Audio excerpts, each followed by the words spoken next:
Bismillahirrahmanirrahim. Assalamualaikum warahmatullahi wabarakatuh. Bertemu kembali dengan Ibu Omi Firliani dalam mata pelajaran Praktikum Akuntansi Lembaga Instansi Pemerintah. Pada kesempatan hari ini Ibu akan membahas mengenai analisis transaksi belanja desa. Kita akan melanjutkan lagi ya pembelajaran kita minggu kemarin. Kalau kita minggu kemarin belajar tentang transaksi pendapatan desa, hari ini kita akan menganalisis transaksi belanja desa. Di sini materinya cukup banyak ya. Di sini ada 18 slide. Tidak akan Ibu selesaikan semuanya hari ini ya. Hari ini kita akan bahas separuh dulu aja dan separuhnya nanti akan kita bahas minggu depan. Baiklah, kita mulai saja. Kita mulai dari pengertian belanja desa. Belanja desa adalah semua pengeluaran yang merupakan kewajiban desa dalam 1 tahun anggaran yang tidak akan diperoleh pembayarannya kembali oleh desa. Ya, kemudian ketentuan belanja desa ya, menurut PP nomor 43 tahun 2014, belanja desa itu paling sedikit 70% dari jumlah anggaran belanja desa digunakan untuk mendanai penyelenggaraan pemerintah desa, pelaksanaan pembangunan desa, pembinaan kemasyarakatan desa, dan pemberdayaan masyarakat desa. Sedangkan 30%-nya dari jumlah anggaran belanja digunakan untuk penghasilan tetap dan tunjangan kepala desa dan perangkat desa, operasional pemerintah desa, tunjangan dan operasional BPD, Badan Permusyawaratan Desa, intensif RT, RW, yaitu aturan kelembagaan yang digunakan untuk operasional RT dan RW. Nah, dari persentase ini kita bisa melihat bahwa prioritas belanja desa itu diprioritaskan untuk membiayai pembangunan dan pemberdayaan masyarakat. Selanjutnya, kelompok belanja desa. Belanja desa ini dikelompokkan menjadi 5 bidang, yaitu bidang penyelenggaraan pemerintah desa, pelaksanaan pembangunan desa, bidang pembinaan kemasyarakatan desa, bidang pemberdayaan masyarakat desa, dan bidang penanggulangan bencana, keadaan darurat, dan mendesak desa. Nah, ini rinciannya ya. Penyelenggaraan pemerintah desa itu ada sub bidangnya: penyelenggaraan belanja penghasilan tetap, tunjangan dan operasional pemerintah desa, sarana dan prasarana pemerintah desa, administrasi kependudukan, pencatatan sipil, statistik dan kearsipan, tata praja pemerintahan, perencanaan, keuangan dan pelaporan, kemudian pertahanan. Sedangkan pelaksanaan pembangunan desa itu ada pendidikan, kesehatan, pekerjaan umum, kawasan pemukiman, kehutanan dan lingkungan hidup, perhubungan, komunikasi dan informatika, energi dan sumber daya mineral, dan pariwisata. Selanjutnya, bidang pembinaan kemasyarakatan desa terdiri dari ketentraman, ketertiban dan pelindungan masyarakat, kebudayaan dan keagamaan, kepemudaan dan olahraga, kelembagaan masyarakat. Pemberdayaan masyarakat desa, kelautan dan perikanan, pertanian, peternakan, peningkatan kapasitas aparatur desa, pemberdayaan perempuan, perlindungan anak dan keluarga, koperasi, usaha mikro, kecil dan menengah, dukungan penanaman modal, perdagangan dan perindustrian. Penanggulangan bencana, keadaan darurat dan mendesak desa, subbidangnya penanggulangan bencana, keadaan darurat, dan keadaan mendesak. Selanjutnya, jenis belanja desa. Nah, jenis belanja desa ini sama dengan belanja kabupaten atau kota ya. Terdiri atas belanja pegawai, merupakan belanja untuk membayar gaji dan tunjangan kepala desa dan perangkat desa serta tunjangan BPD setiap bulan. Kemudian untuk belanja barang dan jasa digunakan untuk membeli barang yang nilai manfaatnya kurang dari 12 bulan. Belanja modal digunakan untuk membeli barang atau bangunan yang nilai manfaatnya lebih dari 12 bulan dan digunakan untuk kegiatan penyelenggaraan kewenangan desa. Nah, ini belanjanya. Ya, jenis belanjanya ada belanja pegawai, belanja barang dan jasa, belanja modal, belanja tak terduga.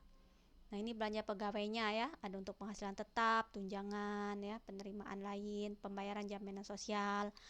Kemudian untuk barang dan jasanya ini ada operasional pemerintah desa, pemeliharaan sarana prasarana ya dan sebagainya.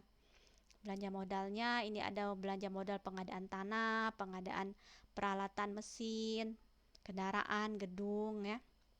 Jadi untuk barang-barang yang nilai manfaatnya lebih dari 12 bulan ya. Kemudian belanja tak terduga. Belanja tak terduga ini kriterianya yang pertama bukan merupakan kegiatan normal dari aktivitas pemerintah desa dan tidak dapat diprediksi sebelumnya, tidak diharapkan terjadi berulang dan berada di luar kendali pemerintah desa. Ya, jadi itu belanja yang tak terduga. Selanjutnya, pelaksanaan belanja desa. Pelaksanaan belanja desa adalah proses pengeluaran dari rekening kas desa untuk melaksanakan berbagai program atau kegiatan yang telah ditetapkan sebagaimana tercantum dalam APB desa. Pelaksanaan belanja desa dimulai dari penyusunan RAB, rencana anggaran biaya hingga pembayaran. Nah, jadi untuk pelaksanaan belanja desa ini diawali dengan menyusun RAB terlebih dahulu ya, atau rencana anggaran biaya.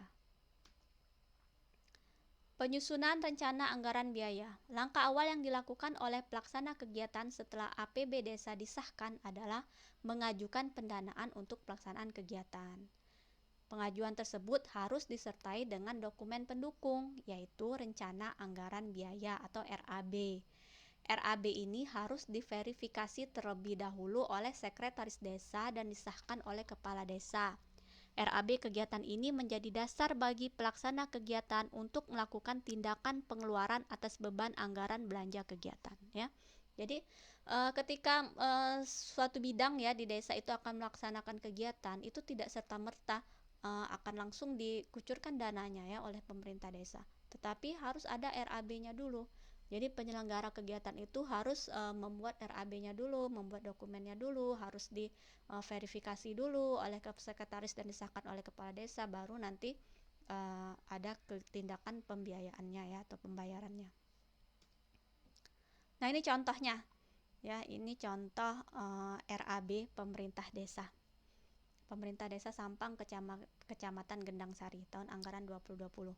Nah, ini contoh bidang penyelenggaraan pemerintah desa. Nah, ini outputnya, penghasilan tetap perangkat desa dibayarkan rutin. Nah, ini belanja penghasilan tetap dan tunjangan perangkat desa bisa dilihat ya.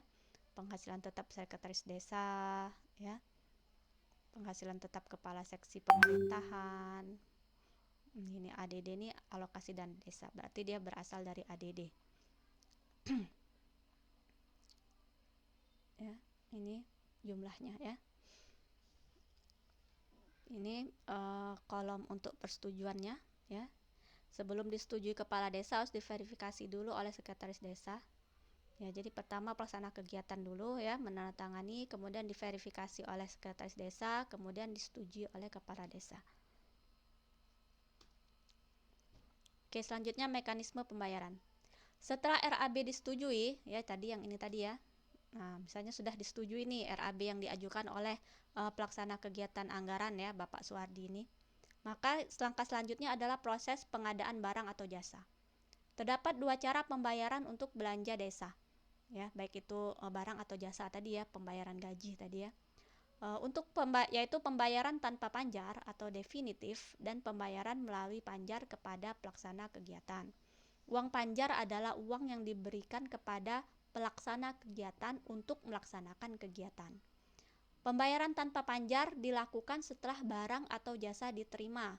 Pembayaran dapat dilakukan melalui transfer ya, atau kas tunai yang dipegang oleh bendahara desa. Transfer bank ini ya.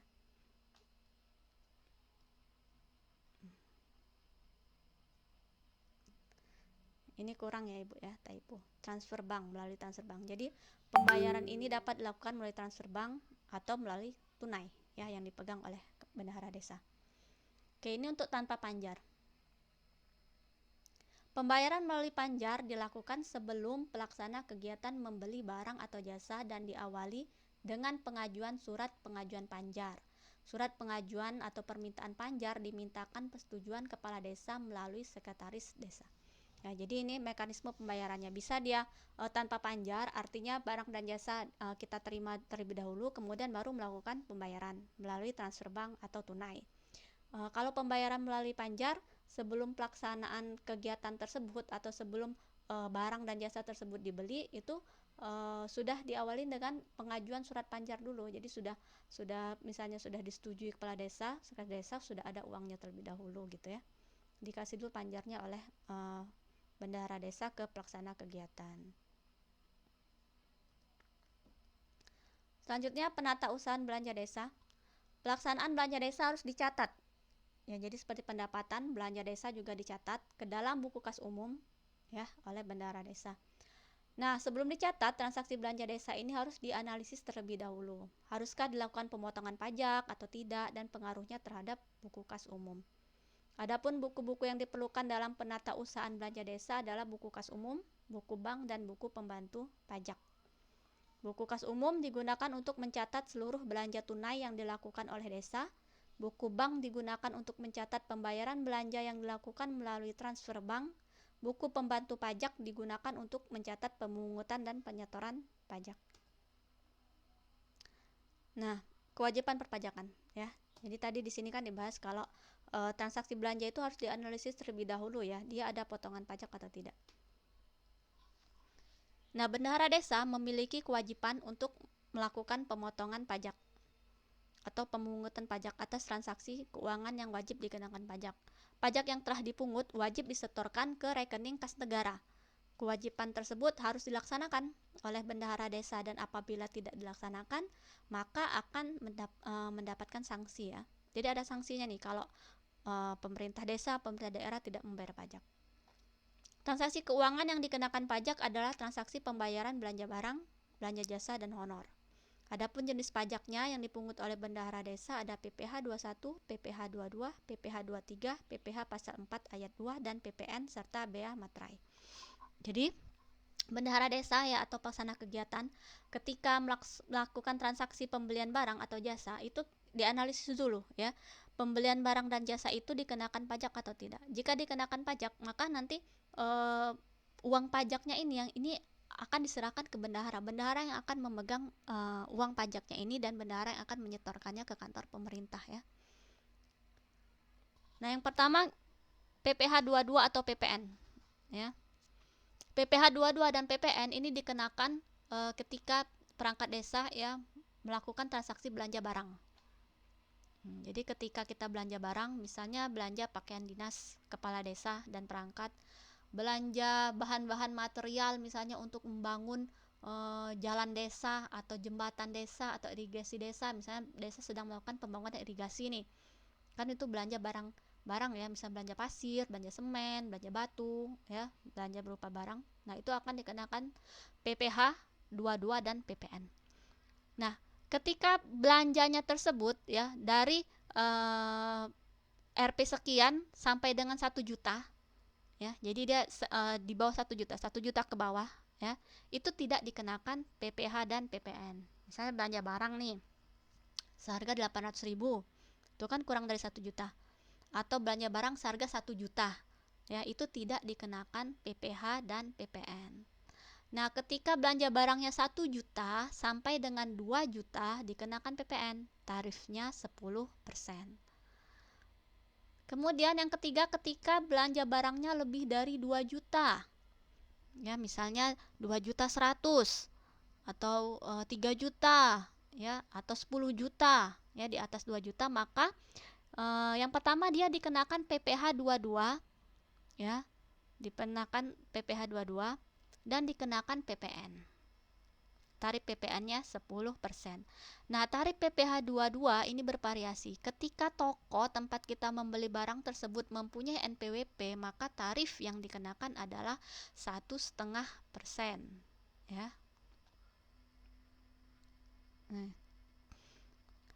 Ketika toko tempat kita membeli barang tersebut tidak mempunyai NPWP, maka tarifnya menjadi 3%. Ya, jadi pajak untuk toko yang tidak mempunyai NPWP itu lebih tinggi ya daripada toko yang dia punya NPWP. Kemudian tarif PPN-nya sama ya, 10% ya. Baik toko itu punya NPWP ataupun tidak, tarifnya 10%. Nah, ini contohnya. Berikut contoh pemungutan untuk PPh 22 dan PPN. Pada tanggal 7 Maret 2020, bendahara desa membeli komputer pada Metrotek seharga 11 juta. NPWP toko Metrotek adalah sekian ya. Jadi intinya Metrotek ini dia mempunyai NPWP. Kemudian kita akan menghitung berapa PPN dan berapa PPh yang harus ditarik dari transaksi ini ya. Yang pertama, perhitungan untuk mencari nilai sebelum PPN. Jadi gini, PPN itu ya, ketika kita bayar nih, bayar komputer ini 11 juta ya. Di kwitansi tercantum 11 juta. Nah, 11 juta di kwitansi ini sudah include PPN. Ya, jadi PPN itu nilainya sudah include di nilai kwitansi yang kita bayarkan. Tapi kalau PPH belum. PPH ini dihitung dari harga sebelum PPN. Bisa dipahamin nggak? Jadi kita langsung ke contohnya ini saja ya. Jadi gini, 11 juta ini tadi kan sudah termasuk PPN ya. Nah, berarti berapa sih nilai sebelum PPN? Ya, nah jadi untuk mencari nilai sebelum PPN ya, harga sebelum PPN 11 juta ya dikali 100 ini maksudnya 100% harganya ya, dibagi 110. 110 ini 100% ditambah 10%, karena 10% itu tarif PPN ya, jadi 10%-nya ini tarif PPN ya.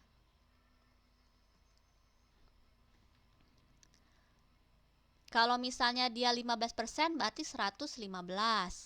Kalau dia 20% berarti 120. Jadi ini karena tarif PPN-nya 10% berarti dia 110. 100% ditambah 10% PPN. Ya, jadi 11 juta ini ya kita kalikan 100, kita bagi 110, hasilnya 10 juta. Nah, berarti harga komputer ini sebelum PPN adalah 10 juta. Ya, berarti kalau yang kita bayarkan 11 juta ya, harga sebelum PPN 10 juta, berarti PPN-nya 1 juta. Ya. Kan harga kwitansi 11 juta nih.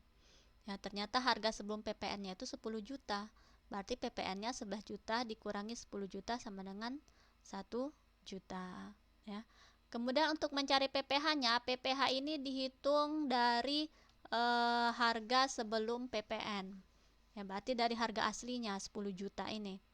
Jadi 10 juta dikali 1,5%, hasilnya 150.000. Karena komputer kita tadi kan barang harganya 11 juta. Nih 10 juta ya sebelum pajak ya. Nah, dia lebih dari 2%, lebih dari 2 juta, maka dia dikenakan tarif 1,5%, karena toko Metrotech tadi dia memiliki NPWP. Jadi tarif PPH dua-duanya 1,5% ya. Kalau Metrotech ini tidak mempunyai NPWP, maka tadi pengalinya adalah 3% ya, tapi karena dia punya NPWP, jadi kita kalikan 1,5% dari harga sebelum PPN 10 juta. Jadi PPH-nya 150.000 ya. Jadi untuk transaksi tanggal 7 Maret 2020 ini PPN yang kita bayarkan adalah PPN dari transaksi ini adalah 1 juta dan PPH dua-duanya 150.000. Oke, kita lanjutkan. Kemudian PPH 23. PPH 23 PPH pasal 4 ayat 2 dan PPN. Nah, PPH 23, PPH pasal 4 ayat 2 dan PPN ini untuk belanja barang. Kalau tadi belanja jasa ya, ini belanja barang. Belanja barang ini ada dua pengelompokan ya. Yang pertama untuk belanja barang konstruksi dan belanja barang selain konstruksi. Belanja barang konstruksi itu misalnya belanja pasir, belanja semen ya. Jasa ya.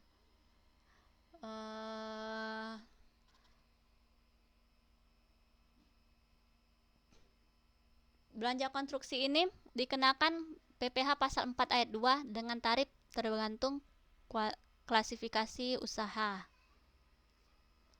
Jika di atas 1 juta dikenakan PPN dengan tarif 10%. Kemudian untuk belanja selain konstruksi dikenakan PPH 23 dengan NPWP 2%, kalau tidak punya NPWP tarifnya 4%. Jika di atas 1 juta dikenakan PPN tarif 10%. Ini contohnya. Berikut contoh pemungutan untuk PPh 22 dan PPN. Pada tanggal 10 Maret 2020, Bendahara Desa menggunakan jasa Biro Iklan. Biro Iklan ini memiliki NPWP untuk memasang iklan di media massa dengan nilai pembayaran Rp1.650.000.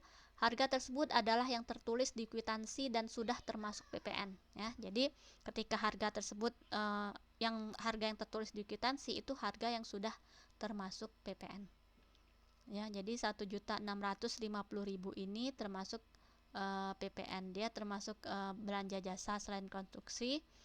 Karena dia mempunyai NPWP, maka dikenakan tarif 2% ya. Kemudian belanjanya di atas 1 juta, dia juga kena PPN. Oke, sekarang kita cari dulu harga sebelum PPN. Berarti 1.650.000 tadi kan harga termasuk PPN. Jadi sebelum PPN-nya caranya kita cari sama kayak tadi ya. 1.650.000 kita kalikan 100 ya. Kita bagi 110. Hasilnya 1.500.000 rupiah. Jadi harga jasa iklan ini sebelum PPN adalah 1.500.000. Berarti PPN-nya 1.650.000 dikurangi 1.500.000 sama dengan 150.000. Kan 10% ya kan? 10% jadi dari 1.500.000 kan 150.000 ya. Kemudian untuk mencari PPh dua-duanya ya, jadi sama ya, dicari dari harga sebelum PPN. Jadi dari harga 1.500.000 ini PPh-nya. 1.500.000 dikali 2% ya, 2% karena dia tadi tokonya mempunyai NPWP. Jadi jumlah PPh dua-duanya adalah 30.000. Nah, ini untuk mencari PPh dua-dua ya. Oke, kita lanjutkan PPh 21. Penghasilan orang pribadi seperti penghasilan tetap, tunjangan, honor untuk kepala desa, ketua BPD dan perangkat desa dikenakan PPh 21 tanpa ada PPN. Pengenaan PPh 21 tergantung dari status atau kondisi penerima imbalan tersebut. Nah, ini honor ya, honor atau imbalan kerja. Untuk pejabat negara atau PNS, TNI, Polri dikenakan PPh 21 dengan tarif tergantung golongan. Ya, jadi berbeda-beda nanti golongan 2B, misalnya golongan 3B, 4A, itu akan berbeda-beda golongan tarifnya ya. Jadi maksudnya tarifnya tergantung golongannya. Kalau dia bukan pejabat negara, ya, bukan PNS, bukan TNI atau Polri, dikenakan PPh 17 dengan tarif bervariasi. Nah, ini contohnya ya. Ini contohnya misalnya untuk PNS ya, honor PNS. Ini ada Arifin, dia golongan 4A, honornya 1.500.000. Bagus golongan 3B, mendapatkan honor 1.200.000. Chandra golongannya 2B, mendapat honor 950.000. Nah, ini tarif pajaknya berbeda. Ya, Arifin yang 4A ya tarif pajaknya 15%, sehingga PPh terhutangnya 225.000 ya. Bagus 1.200.000 golongan 3B, tarif pajaknya 5% ya, sehingga dia PPh terhutangnya 60.000. Nah, yang golongan 2B Chandra 950.000 tidak ada tarif pajak, 0 ya. Jadi untuk golongan 2B itu tidak dikenakan pajak, sehingga dia tidak ada PPh terhutang. Jadi Chandra menerima utuh 950.000. Kalau Arifin dan Bagus dia tidak menerima utuh 1.500.000 ini, tapi pendapatan dia 1.500.000 ini dikurangi dulu dengan pajak 225.000.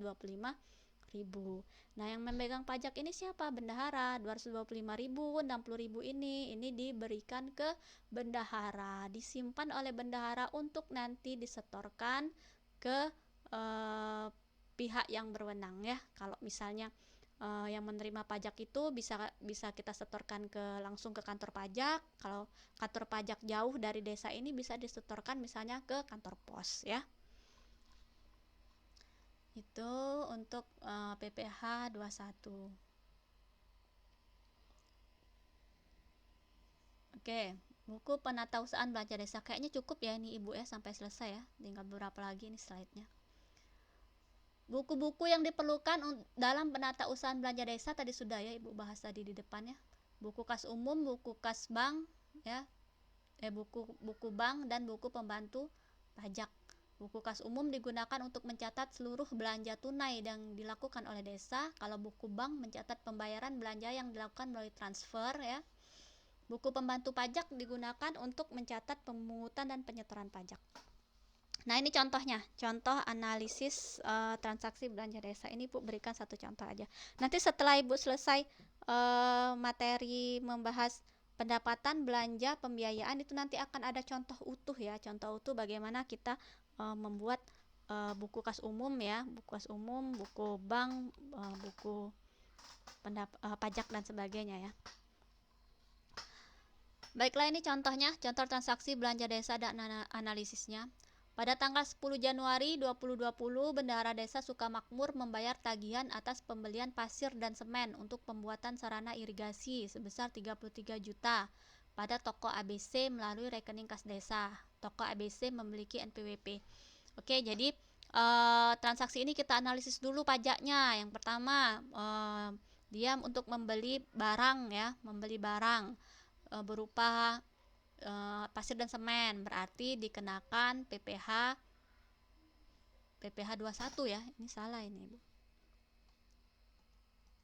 Belanja barang tadi belanja barang ya PPh 22 ya, betul ya.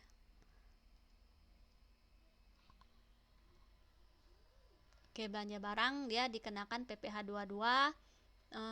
Kemudian karena dia di atas 2 juta berarti dia dikenakan PPN juga.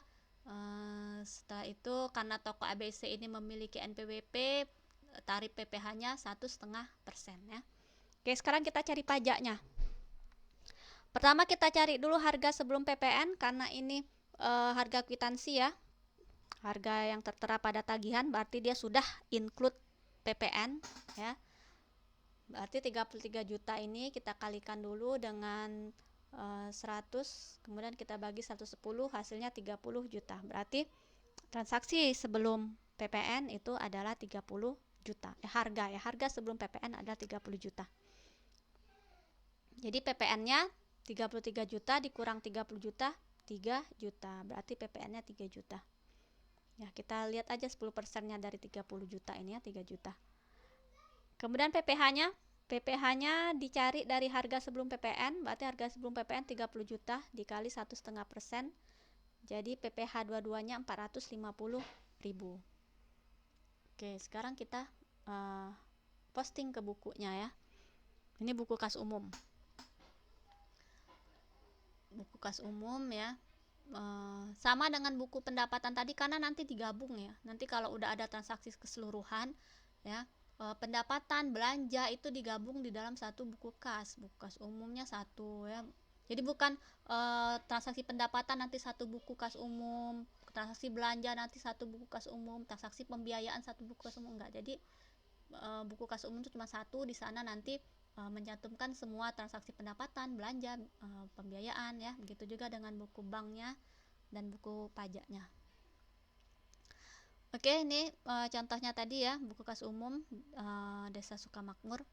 Tanggalnya 10 Januari. Ini kode rekeningnya 53703. Uraiannya karena tadi kita yang beli tadi pasir ya, pasir dan semen untuk irigasi. Ya, karena dia berupa pengeluaran ya, karena kita belanja berarti pengeluaran, kita posting di kolom pengeluaran 33 juta. Kalau dia berupa pendapatan tadi yang minggu kemarin kita posting di kolom penerimaan ya. Karena ini pengeluaran jadi kita posting di kolom pengeluaran 33 juta, kemudian kita posting juga di pengeluaran kumulatifnya 33 juta sehingga saldonya nanti akan berkurang, maksudnya ini akan berkurang 33 juta. Kemudian PPN-nya tadi yang sudah kita hitung 3 juta ya, kita taruh di kolom penerimaan. Kenapa kita taruh di kolom penerimaan? Karena yang membayar pajak ini nanti adalah bendahara desa ya, bendahara desa. Maka dari 33 juta ini kita keluarkan 3 juta ya, kita keluarkan lagi 450.000 Jadi yang kita bayarkan ke toko ini bukan 33 juta ini ya, bukan 33 juta. Maaf ya. Ini tadi 33 juta PPN aja ya. Jadi yang kita bayarkan ke toko itu hanya 30 juta. 3 jutanya itu balik ke bendahara desa. Nih.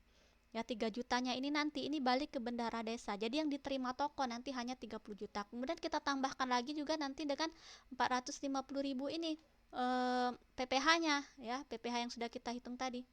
Nah, ini nanti 30 juta dan 450.000 ini nanti akan disetorkan oleh bendahara desa ke kantor pajak ya. Itu. Makanya ini kita taruh di kolom penerimaan ya. Tapi ini bukan penerimaan, ini bukan menjadi pendapatan desa ya. Ini hanya dipegang sementara aja oleh bendahara desa untuk nanti akan disetorkan kembali ya. Oke, selanjutnya buku bank desanya.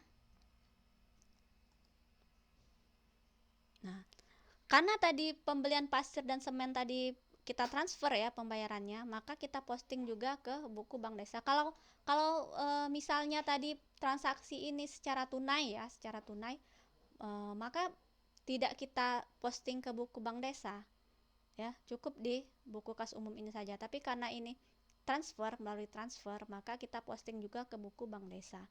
Ini tanggalnya 10 Januari. Salah ini ya, 2019 ya. Ya, anggaplah ini 2020 ya. Pembelian pasir dan semen, uraian transaksinya ya. Kemudian kita postingnya ke kolom pengeluaran nih, pengeluaran berupa penarikan ya. Ya, karena kita tarik 33 juta ini tadi kita transfer ya untuk membayar pasir dan semen ke toko tadi. Selanjutnya karena ini ada pajaknya tadi, ada PPN dan PPh, maka kita posting juga ke buku pembantu pajak ya. Ini tanggalnya ya, kemudian ini uraiannya pemungutan PPN ya 3 juta, kemudian pemungutan PPh 450.000. Kita posting di kolom pemotongan. Nah, ketika nanti ini saldonya ya 3 juta, kemudian ini totalnya 3.450.000. Kalau nanti kita akan menyetorkan nih 3.450.000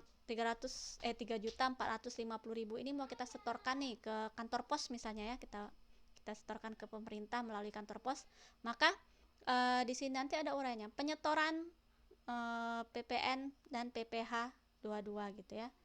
Kita taruh di kolom penyetoran. Kita taruh di kolom ini 3.450.000 sehingga nanti saldonya 0. Artinya semua pajak itu sudah kita bayarkan ya. Dan ini harus dipastikan 0 ya, buku pembantu pajak ini, karena kalau tidak 0 nanti ya berarti nggak disetorkan pajak kita ya. Penyetoran pajak itu biasanya awal bulan ya. Jadi pajak ini harus disetorkan ya, saldonya nanti terakhir itu harus 0 karena harus disetorkan. Kalau tidak disetorkan nanti perangkat desa akan mendapatkan sanksi dari pemerintah. Oke, itu dulu ya untuk belanja desa ya. Udah selesai ya, ternyata cukup waktunya. Minggu depan akan kita lanjutkan lagi ya, mungkin nanti contoh-contoh atau apa nantilah ya kita bahas lagi. Oke, sekian dulu dari Ibu untuk pelajaran kita hari ini. Silakan dipahami ya, silakan dipelajari, silakan dicatat ya, silakan dirangkum dan nanti seperti biasa dikumpulkan ya ke Google Classroom. Ya, terima kasih atas perhatiannya. Jangan lupa untuk selalu menerapkan protokol kesehatan ya, karena kita tahu ya area kita ini masih zona merah ya.